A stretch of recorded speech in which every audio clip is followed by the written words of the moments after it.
ఊరికే ఘాటును కట్టడం కరెక్ట్ కాదు. ఏది రైట్ అదే అది రైట్ అనాలి, ఏది రాంగ్ అయితే అది రాంగ్ అనాలి. ఇప్పుడు సిదిరప్పల రాజు విషయంలో అతను చేసిన తప్పు, యాక్సిడెంట్ని వెంటనే తీసుకెళ్ళి తన కొడుకుని పోలీస్ స్టేషన్కి తీసుకెళ్ళి సరెండర్ చేస్తే స్టేషన్ బెయిలే ఇచ్చేసి ఉండేవాళ్ళు, లేకపోతే కోర్టులో వెంటనే బెయిల్ వచ్చేసి ఉండేది. ఎందుకంటే కొత్తగా ఎల్ఆర్ తీసుకున్న కుర్రోడు చేసిన యాక్సిడెంట్ అన్నది. అలాగే ఆ కుటుంబానికి పరిహారం ఇచ్చి ఉండేవాడు, అది పాజిటివ్గా జరుగుండేది. కానీ అలాంటి యాజ్ ఇష్యూ టైంలో మేము ప్రతిపక్షంలో ఉన్నాం, ఏదో కేసులు పెడతారన్నటువంటి భయం ఉంటుంది. రెండో పక్కన అవతల నుంచి ప్రెజర్ పెరుగుతుంటే ఆ తప్పుడు నిర్ణయం తీసుకున్నారు. అందులో భాగంగా కేసులో సాక్ష్యాల తారుమారు చేయబోయారు.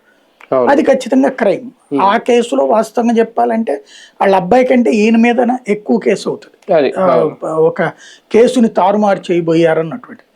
కాబట్టి ఆ ఆస్పెక్ట్ లో చూసినప్పుడు ఇంకోటి, జగన్ నిజంగా అక్కడికి వెళ్ళినప్పుడు మాట్లాడిన మాట 18 ఏళ్ళ లోపు అన్నాడు. అది జరిగితే అసలు వాళ్ళ నాన్నకి ఇంకా చాలా సీరియస్ అవుతుంది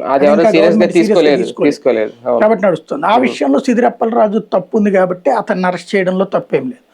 తమ్మినేని సీతారాం విషయంలో అది సివిల్ డిస్ప్యూట్ ని, అది కూడా దాన్ని ఏమంటారు, సివిల్ సూట్ నడుస్తుంది. సివిల్ సూట్ నడుస్తున్న కేసుని క్రిమినల్ కేసుగా మార్చడం ఖచ్చితంగా కుట్రపూరితమైనటువంటి కేసు. అందులో వీళ్ళు ఏ డబ్బులు ఇవ్వకుండా, ఇప్పుడు మనం ఎవరైనా నొక్కేయాలి అనుకున్నాడు అనుకుందాం, వీళ్ళు నొక్కేయాలనుకున్నప్పుడు అవతల ఉన్న వాళ్ళకి డబ్బులు ఇయ్యరు కదా.